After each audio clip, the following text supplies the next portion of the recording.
Yo, yo, yo, how you doing? This is Paulie Z, and you are listening to the Paulie Z Show. This is episode 2, and I am very excited because our special guest today is none other than Mr. Mike Portnoy, the legendary drummer from Dream Theater. It's a very special treat for me because I'm a big Dream Theater fan. I have been for a long time. And it turns out Mike Portnoy is a big fan of Z-Rock. So how funny is that? So, just another great thing about being on the Z list, life on the Z list, because, you get to schmooze and hobnob with people that you grew up with, being fans of and having their influence on you as a kid. And now you're like schmoozing with them and having dinner and talking and all that stuff. So it's a pretty cool perk of being on the Z list. And speaking of the Z list, I do have an incredible story for you guys. You have no idea.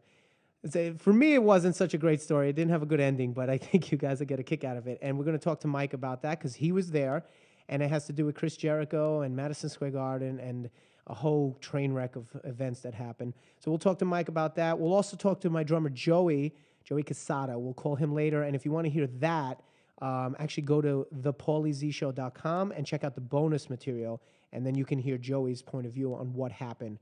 But for the purpose of the main episode, we'll stick to just Mike Portnoy because he is a better drummer and more important than Joey, frankly.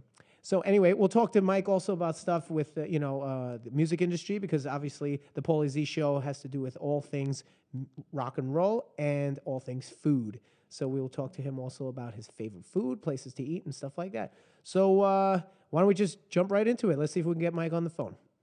Oh my God, I think I see the shadow of a celebrity. He's got no fortune, but he's got some fame. Look out, people, it's what's his name?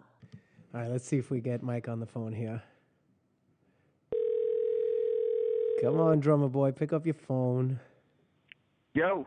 Mikey. Hey, what's up? What's up? How you doing? How you doing, man? Yo, how you doing? No, how you doing? Yo, I'm doing good. Good. Me. Did you listen to your voicemail? I didn't. Oh, I left you a killer air drum solo. Really? It was all with my mouth, like with my big, like Mick Jagger lips. It was just like flapping away. That's going to be a keeper. Oh yeah. I'm looking forward to hearing it. You could put that on like on a box set or something. Sell it on eBay. Yeah, it could be an Easter egg on an upcoming drum DVD for me. Or yeah, that'll be. You know what? Why don't we start an air drum DVD? Yeah. Nobody does. Do you ever see the Jens Hanneman instructional DVD? No. It's what's his name? Fred Armisen from SNL. No. What is it? Is it like an air drumming thing? Oh no, dude! He do you know Fred Armisen? Whatever his name is, Armisen. Is it in the? Are you talking about the guy in the house band for Saturday Night Live? The guy that like dresses up. He does Prince sometimes. And, yeah. Well, he does he did a drum DVD as a character, like this drummer, and it's a mock instructional DVD. And he's like, okay, let's try this rudiment, and he'll be like, okay, so it goes right, left, right, left, right, right, right, left, left, right, right, left, right, left, left, right, right. And, I mean, it's the funniest drum DVD you'll ever see, man. You'll die. And he put this out, like it's distributed in the stores and everything. Yeah, it's in drum stores, but it's more it's more of a comedy thing, but it's classic. I mean, it's total Spinal Tap. It's totally up your alley, man. You'll love it. Wait, what do you mean by that? What do you mean by that? Well, the whole Z-Rock thing to me is the whole rockumentary, the whole combination of comedy and music, man. Spinal Tap, Flight of the Conchords, Tenacious D, Z-Rock, man. It's all it's all part of that comedy and rock family, Whoa. Wait, well, hold on a second. What are you trying to say here? Oh, wait. So you're for real, man. That's just for real? What are you trying to say? Yeah. Wait, you trying to say I'm like Spinal Tap and Tenacious D? That's not. This is the real deal. What are you trying to say here? You insulted me on my own podcast? What? That's true, man. It is the real deal because my 2 encounters with you so far have been straight out of a comedy show. The first time is you call me at like 4:30 in the morning, just go and insane, and I'm convinced you're like wasted, and I find out that you're sober, and that's really you. And then my next encounter is at Will Call this week, picking up tickets, and of course it was Well, like a don't say. storyline Hold right on. out of Xerox. Don't say what happened. We got to set it up. I haven't set it up for our listeners. By the Okay, way, okay. yeah. So just so you know, we've doubled our listenership within 1 week. We're up to like 4 people now. Well, 4.5 because I have one midget. Yeah, no, it's pretty good though. So we're doing good. I think by the year 2075, I'm gonna have we'll be all right. A dozen. Yeah, we'll have at least Have a dozen by then. So here, Well, let's. unless you get a few more midgets, then you could be like a baker's dozen. Oh man, holy cow! See, I like this. This is a good guest. You're a good guest. You're a good guest because you're my only guest. But still, that doesn't mean anything. You're still good. So let me set up the story before, because I'll tell you what happened before I met you. Joey tells me that, and Joey, for people that know, Joey Casada, drummer of ZO2 and Z-Rock, he tells me that he's like, Frico, you're going to see Chris Jericho tomorrow at the Garden. I'm like, oh, I didn't even know he was there. The last time Jericho was around, I couldn't go. I don't remember why, but I just wasn't around. So I gave the tickets to my friend. He said he had a great time. He had you guys were on the floor, right? I'm imagining? Like you had great seats? Yeah. Yeah. So Yeah. he was telling me. Every time I've seen Jericho, I've been like in the first row. Like, I mean, the wrestlers like sweat on me and bleed on me. So yeah, man, when you're a guest at Jericho, you're hooked up. Well, usually. I should say when you're a friend of Jericho, you get hooked up. Oh, why would you do that to me? Oh my God. So I was excited. So I texted Jericho. I'm like, look, I heard you at the Garden tomorrow. Can you hook me up? And he's like, yeah. Send me your full name and you'll be set. That day, Monday morning, I still have the text, all right? He says, you're all good for 2 tickets. You're set. This is what he tells me. So we go to the place. I meet up with a couple of friends of mine. Now, here's the funny part, Mike. I had like maybe 4 or 5 people. They had like seats up in wherever, 300 section or something. And they're giving me a hard time. They're like, oh, look at Paulie Z. He's got front row. He's friends with Jericho, And I'm like playing it up. I'm like, yeah, like what are you going to do? That's life on the Z list, baby. That's how I roll. So I'm playing it up. I get to the thing. And I bump into you. So now, from your perspective, let's take it from where, what you thought at that time when you saw us online. Well, I was like, cool, man. You guys are there. We'll hook up. We'll have a good time. It'll be fun. And I was like, oh, they're friends with Jericho, too, so they're probably going to be – we'll probably be sitting together, like in the first row. So I go up. I get my tickets, show my ID. No tickets, awesome. We're good to go. Joey goes up. Who were you with? Tell everyone who you were with. I was with who was I with? I was with Charlie Benante and my son and a couple of family people. But so I go up, I get my tickets. Joey goes up, he gets his tickets. Charlie goes up, he gets his tickets.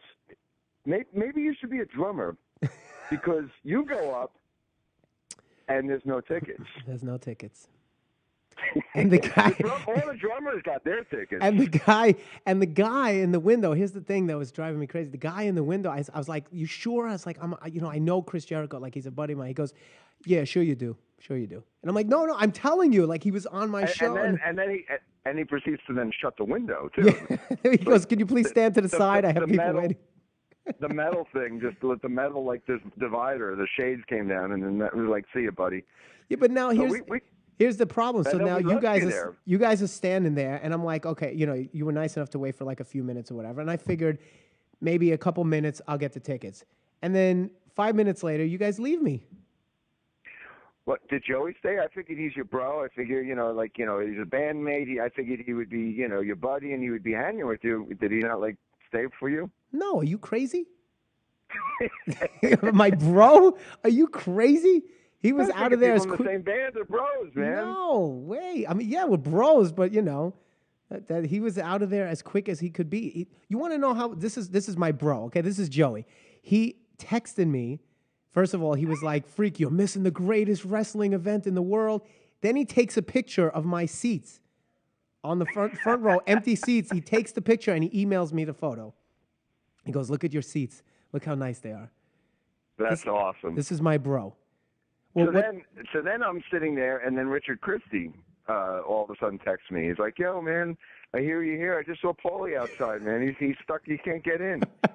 Well, Richard, when you guys left, Richard and Sal came. They were there getting their tickets, and they're like, "Paulie, what's the matter?" Now, here's the worst part about it. It was like like, look, if I came and I just had will call tickets, I ordered tickets online or something, and I didn't know anybody, it's one thing. But I came as a guest of one of the guys, and, people will recognize me from the show. There was like Z-Rock, CO2, yo. So, I'm feeling all good, kind of cool, That cool is sucked right out of you when you're standing on the side watching everybody get their tickets. And I'm like, did they bring my tickets down? He goes, no, sorry, sir.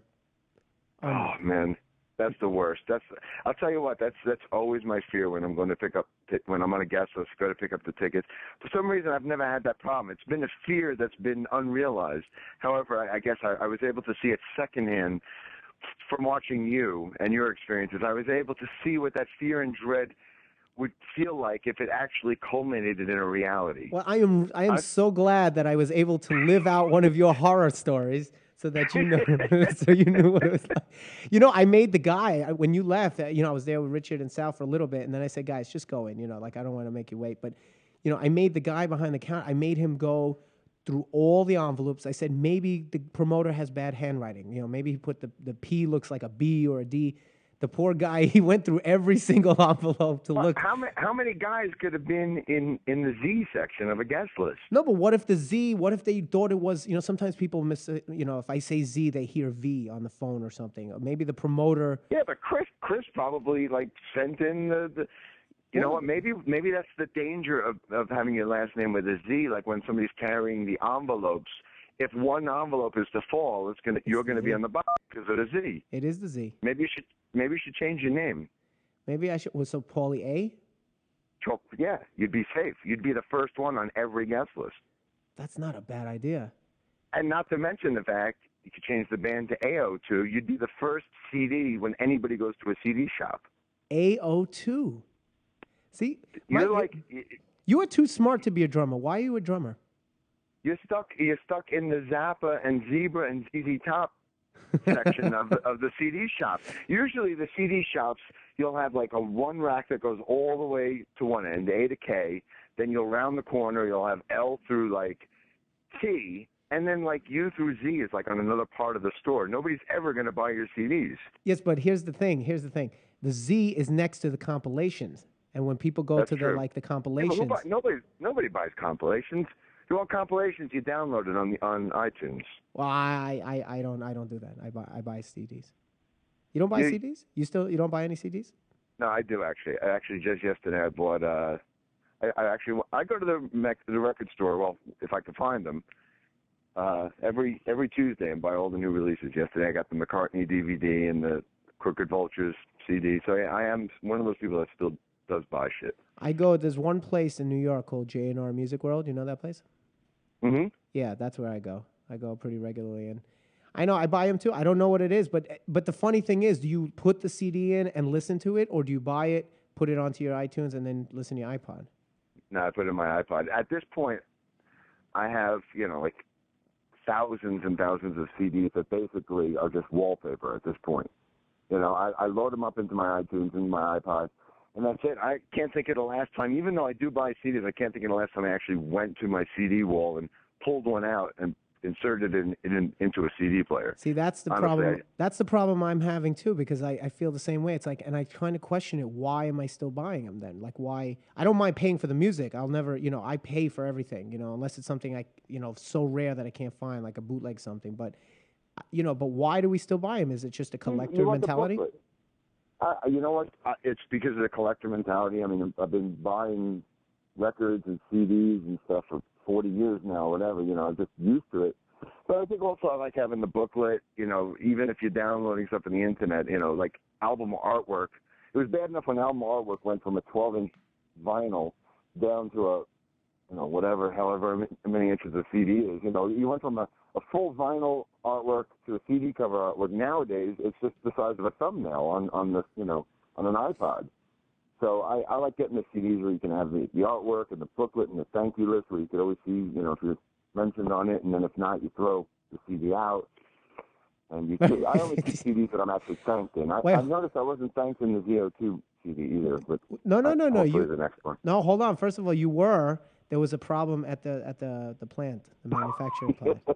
Yeah. You know what it was? They Everyone. only did A through O. Yeah, I was just gonna say, you bastard, you stole my joke. If you would, if your last name was Mike Manning or something, That's then you right. would have been in there. Mike Aronson. So you should change your name. You would have made That's it to right. a thing. You have the CD, the new Casino Logic, right? ZO2 CD. I have the first one. I don't have the latest one. Oh, okay. Well, there's three actually. I got to get you the other two.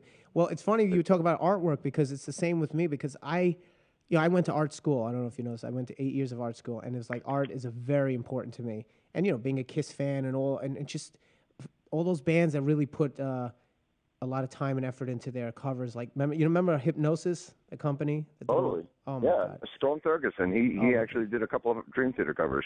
Which ones did he do? He did "Falling into Infinity" and "Once in a Lifetime" live album. It's really cool because when you work with Storm, I mean, he's done. I know we're getting sidetracked here, but he's done all the Zeppelin covers, the Floyd covers, everything, the classic stuff from the '70s. And when he worked with me on the Dream Theater cover, he sent me a dozen different sketches that were hand drawn to choose from, and I kept all those drawings. And it turns out one of the ones that I didn't choose, he ended up using for a Pink Floyd Greatest Hits album, like 2 years later. So I have here in my home a hand drawn Storm Thurgeson, original artwork from a Pink Floyd cover before it was even a Pink Floyd cover. How was but he? I digress. What were you saying? I'm sorry. No, that's okay. No, I was talking about the artwork because one of the things that we put into. I mean, look, we have this debate all the time, and you guys, you have such an amazing fan base, and it's been consistently growing. I remember, I think I got into you guys with probably like. With when you had Take the Time and Pull Me Under and all that kind of stuff, like Images and Words, the second album. Yeah, I think so. And then I went back and got the first album and then all the other ones. But Images and Words was sort of like I think where where everyone I knew was really into Dream Theater. And then I followed you guys and you guys consistently grew. I remember every time you came back to New York, it was like at a bigger venue. You were selling more records and very consistent, which you don't see a lot. But you guys had the artwork and you had the whole package, the booklet and everything. And Totally. And for us, we're a younger band and we're coming around. If you look at our contemporaries, no one really thinks about that stuff. Nobody. I mean, even the bigger bands. It's a shame, man. And that's one of the things that we're doing. Well, see, I have to get you to CD, but one of the things I'm very, very adamant about, even if I think that most people are going to buy the music on iTunes, I figure for those select people that are still buying CDs and they're collectors and they love it, you got to make it worth it. So one of the things that we did on the new album is that each CD comes with one of 4 collectible playing cards, like actual poker quality cards. And each card is a design that I drew on Photoshop of one of us as like a king or a queen or a jack. So it's like So which one are you? Are you the king? I am the king, of course. Actually, if you ask Joe, he'll say I'm the queen because of the hair, because I have the perm. He says I look like he calls me Mrs. Roper all the time because of my hair. But that's cool though, man. It is about. I mean, I remember getting like Kiss Love Gun, and it came with that like cardboard gun that would snap. And my 5th grade teacher took it from me, and I didn't get it till the end of the year. Or all the early Kiss albums, or even like back to Sgt. Pepper, which came with these cardboard mustache cutouts, and I miss like the day of getting all that good stuff, But one thing that is happening as a result of all the downloading stuff, a lot of record companies are scrambling for CD sales, and they are coming out with like a lot of deluxe edition stuff and special edition stuff and box sets and vinyl. So kind of in a way, the industry's being killed by downloading, but for us collectors, we're kind of, getting the benefits of the label scrambling to get this kind of stuff out. So if you're a collector, it's kind of good times, if you're willing to go out and buy the stuff. Well, someone told me, do you know about what Nine Inch Nails did? I think it was the last record where they had they offered you like a free version, which was sort of a lo-fi download, and then you could buy the album like a better quality download for maybe $5. Do you know about that? And then they had all these different packages. Yeah, I remember. Well, they did, and of course, Radiohead did something similar, and I think it's incredibly smart. In fact, I even pitched Roadrunner, our label, about that with our latest album. I wanted to put the album out immediately. Usually when you deliver an album to the label, there's like a 2 or 3 month period where they're setting up the album with press and media, and then during that time the CDs leak and the stuff goes online. But I was trying to convince the label, like, look, here's the record, we deliver it to you now. Rather than waiting 3 months, let's make it available now. Let people buy it right now. Our fans will absolutely jump to have this now and not have to wait 3 months.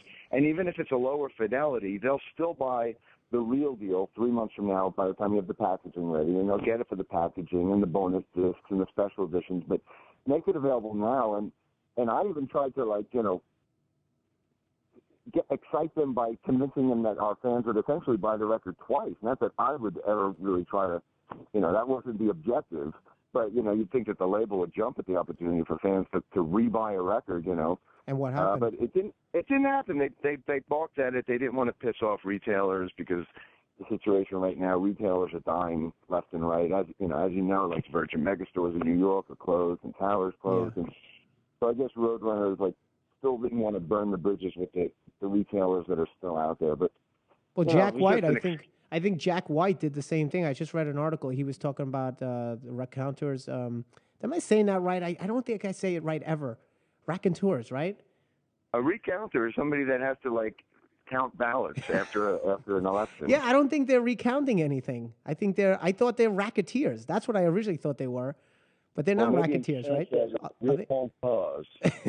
Raconteurs. Raconteurs? Raconteurs. Raconteurs. Raccoon? Wait, raccoon tours. I think they're the... Jack Black has to form a band, by the way. How could they not? That's a natural. I think it's the raccoon tours. That's what I think it is. I think they take you on tours of where raccoons live, and they show you their habitat.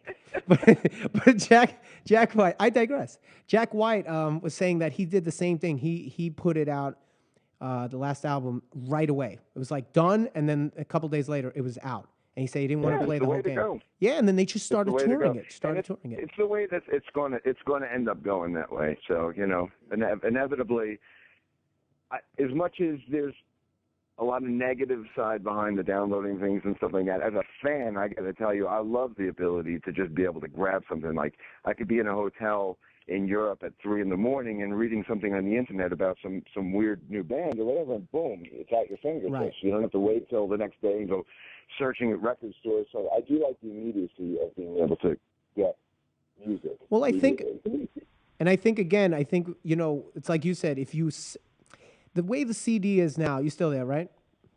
Yeah. Okay, the way the CD is right now, and this is just coming from my personal opinion, being an art, major and an art fan, when I get CDs 9 out of 10, I'm very, very disappointed with the packaging.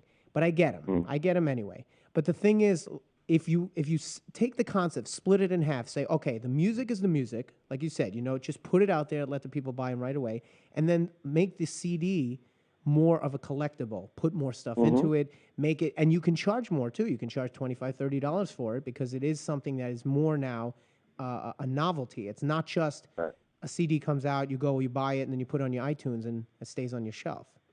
Right. And I think that's probably where it's going to wind up going anyway. But listen, it's going that way too. I mean, most CDs that are coming out now are available in multiple versions and things like that. So, well, I'll tell you one person who's not getting our new CD. Chris Jericho. Chris Jericho. He did call me though. Let me tell you something. Yeah. You guys had him on your show.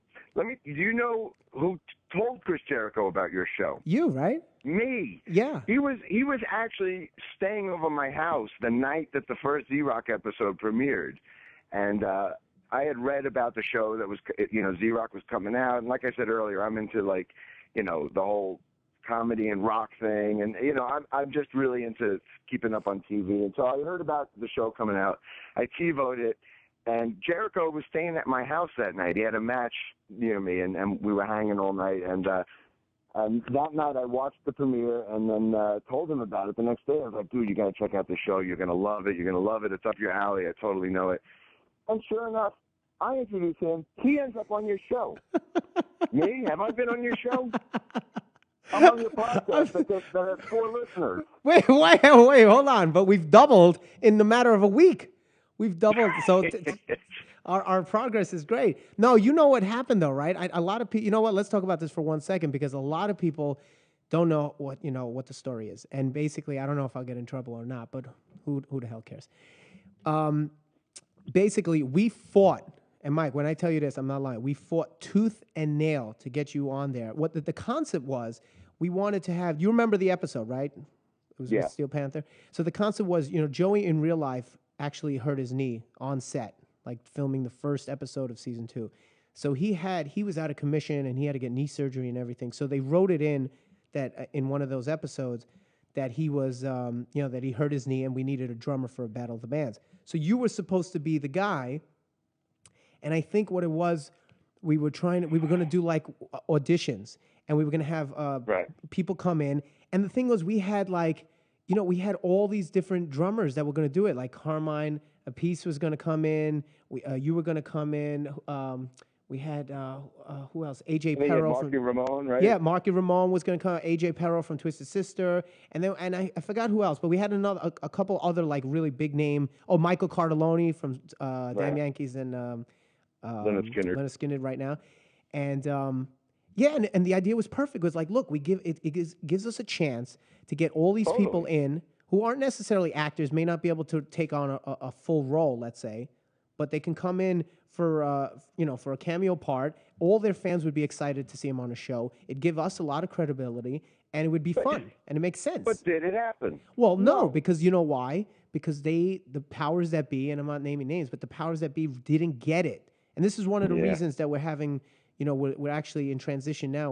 We're trying to find a new home for the show, because the thing is, we really, really, TV and the TV industry and the music industry just don't want to play together. Like, I don't know how else to say. It's like two giant. I see that. Yeah, I they don't admit, get it. Like, I see Rob Zombie, making these big Hollywood films, and like, it's a part of me that's jealous. Like, oh, that would be awesome to get into that. But there's another part of me that's like, I can't imagine the bullshit that you probably have to deal with studios and TV companies and film companies. There's so much compromise and politics. I can't imagine ever dealing with all that crap. Well, this is the story of our life. I mean, we didn't really know. I bet. Well, I mean, because the thing is, for us, it was so clear. It just didn't make any sense. And when they kept pushing for Warren Sapp, and we're like, look, we would love to have Warren Sapp. That's amazing. You can do both. Like, instead of Warren Sapp being the drummer, why not have him introduce you as his friend? He goes, I can help you guys out. I got a guy. Then you're both on. Then you're both, you know what I mean? You still get the Warren Sapp fans. You get the Dream Theater fans. You get all those other guys. I think it would have been awesome for me to show up, because Joey's got the three-piece Bonham, just power group thing. I think it would have been great for me to come in there with like 100-piece drum set, trying to change you guys, trying to get you to play an odd time. So you say, oh, dude, no, that song is too short. It's got to be at least 12 minutes, Yeah, and we're like, no, it's 4/4. It's just count to 4. And you're like, no. What if we count to 7 and then 13? Exactly. No. I try to come in and change the Z-Rock formula. It would have been brilliant. Brilliant TV, I tell you. I tell you. Well, listen, Mike, I have an idea. What about you and I start our own rock and roll network? And with nothing, and Chris Jericho does not get on. That's right. And he's the only person that will not be aired on the show ever. No, but I mean, it really is. It was frustrating. I have to tell you, we don't fight with them a lot because we try to pick our battles. There's a lot of things we keep our mouth shut about, and a lot of things that they brought to the table that they were right about. It's a give and take. But that was one of the things we were really bummed out that it didn't work out, because it just made so much sense, and we would have loved to have you guys on. And we'll do something somewhere sometime. But I do love the show, man. It's an awesome show, and I've totally enjoyed watching it. Thank you. And listen, you have to, one of these days, maybe the next New York show that we do, if you're around, we do have to get you up there and jam on something, do some. I would absolutely do it. I would do it in a heartbeat. Man. We That would had, be awesome. dude, the last show we played, check this out. We had Marky Ramone play Good Times, Bad Times with us. That's awesome. How often do you see a Ramone playing a Zeppelin song live? Is that crazy? Yeah, that's awesome. So, listen, I don't want to... I'm there, man. I know the whole Zeppelin catalog. I'm there, and just say the word. I know. Now, I don't want to keep you forever because I know you got stuff to do, but before you go, I just want to ask you one thing. The whole podcast is basically revolves around two major things, rock and roll and food, because I love food so much. So that I wanted to just ask you real quick, just give me some, an idea of a place in New York or Pennsylvania, anywhere in the country, anywhere that you really love to eat. It's easy. This is mine and Eddie Trunk's favorite restaurant in New York, hands down. And anytime I'm in New York, me and Eddie Trunk go there. Vincent's in Little Italy. Best red sauce. It's a spicy hot red sauce. Best in the world. And actually, me and Eddie and Jericho and the guys from Anthrax went out for dinner Sunday night. And you didn't call me? You didn't call me? We didn't call you. No, well, Jericho was with us. He specifically said, don't call Paulie. But Motherfucker. we got into this heated argument because me and Eddie were battling for Vincent's, and Frankie from Anthrax was battling for Umberto's. I heard of Umberto. Yeah, Umberto. Which I've never had. So I'm going to have to try Umberto's now to check out the Anthrax recommendation. But the Mike Portnoy, Eddie Trunk recommendation is Vincent's in Little Italy. Where's Vincent's? Do you know? Martin Hester Street. Okay. Down in, Well, here, the reason I ask is tonight. Best red sauce you'll ever have. Tonight, I have dinner plans with Mr. John Popper from Blues Traveler. So, and I need to be in the canals. I need to be like downtown anyway because I have a gig tonight. So I was thinking of where to go. So now, maybe I'm going to take him. I'll take him to Vincent's. Vincent's, Martin Hester, and here's what you want. You want to get the shrimp parmesan with linguine. Okay.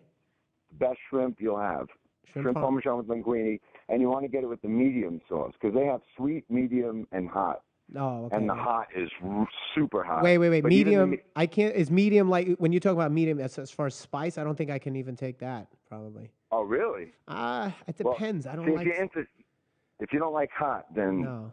I'll take the sweet. Well, then do the sweet sauce, but get some medium on the side just to check it out. Mike, you know me. I'm Bob sweet. will probably like it. You know me. I'm sweet. I'm not sour. You're sweet. I'm sweet. I'm a lover, not a fighter. So out of the three of you guys, who's sweet, who's sour, and who's hot? I guess. Actually, that's really easy. You know, it's funny. I'm sweet. Joey's sour, and Dave's hot because Dave's got the abs, and Joey's a prick, and I'm a Pisces. So what are you gonna do?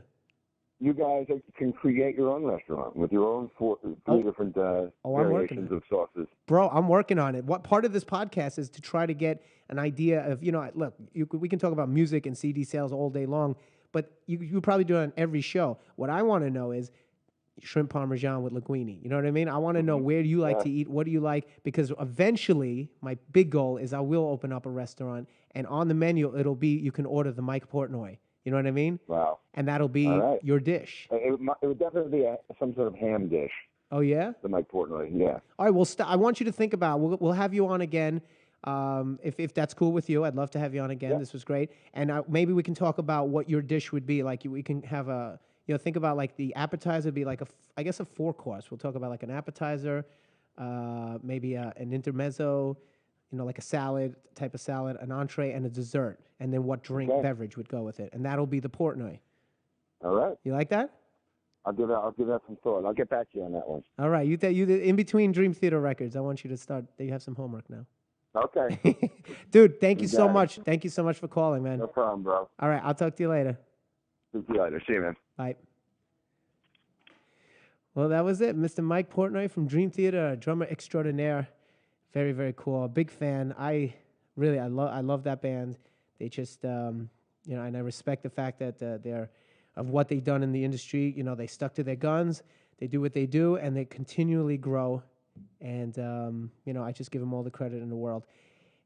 Except for when he makes fun of me. Then I don't like him. But otherwise, besides that, he's a great drummer. But I don't like when he makes fun of me. So that is the story. So in the nutshell, let's just review real quick. I was supposed to have tickets at will call at Madison Square Garden to see Chris Jericho wrestle, and they were not there. And everyone else got in. Joey got in. Mike Portnoy got in. Charlie Benante got in. Sal and Richard Christie from Howard Stern Show got in.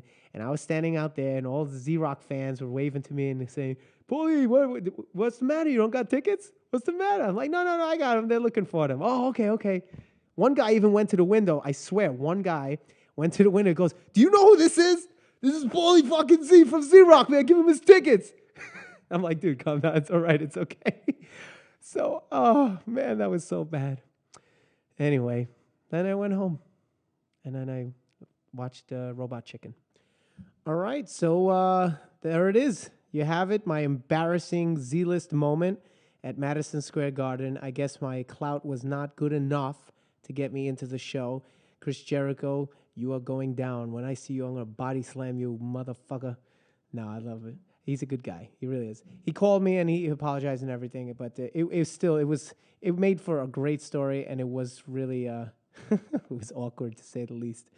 But Chris, we love you, and Mike, thank you so much for calling in, and hopefully we could do it again and get more deep into the conversations about music and food and all that good stuff. So thank you everybody for listening. Also, if you want, don't forget to check out the bonus material where Joey is going to rip me a new asshole as far as what happened that day. So go to thePaulieZShow.com and you can check out that bonus material. And also remember, email me, give me feedback, ask me questions, anything like that. We are trying to make this show as good as possible, and we're learning as we go. So you can get in touch with me at yopaulie@thePaulieZShow.com, and I'd love to hear from you. All right, but until the next show, this is Paulie Z saying later.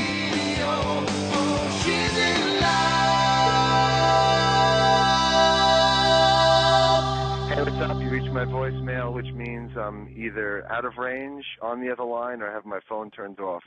So leave a message and I'll call you back when I can. See ya.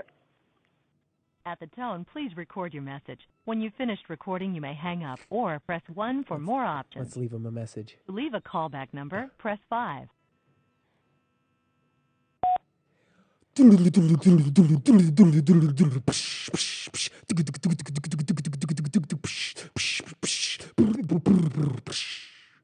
What's up, Mike? It's Paulie Z. That was my drum solo. What do you think? I've been working on it. It's my air drum solo. You probably didn't recognize the number. That's why you didn't pick up. So I'm going to text you, and then hopefully you call us back, and then we can talk about what happened on Monday. All right, later.